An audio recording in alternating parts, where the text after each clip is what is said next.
Hello, I'm Han Song, and let's do the first question of homework 4. Show that if x is larger or equal 0 and the mean is equal to eta, then the probability of x is larger than the square root of eta is smaller than the square root of eta. So let's begin. According to the question, we know that x is larger than 0. Then we can know that the mean of x is also larger than 0. And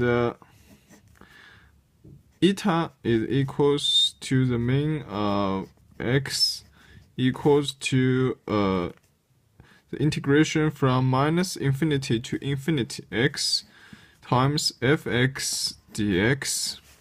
And since x is larger than 0, so it will equals to the integration from 0 to infinity x fx dx, and it will be larger than the integration from the square root of eta to infinity x fx dx, and it will also larger than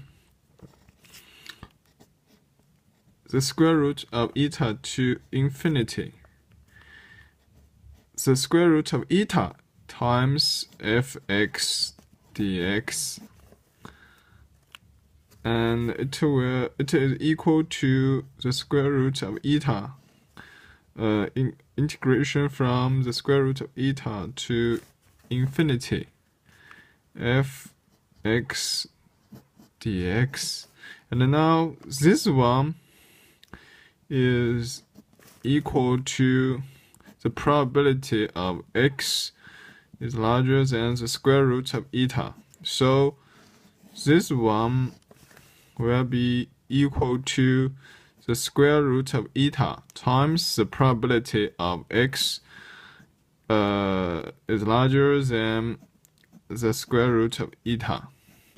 And according to this equation, in equation, we can get that the probability of x is larger than the square root of eta is smaller than the square root of eta.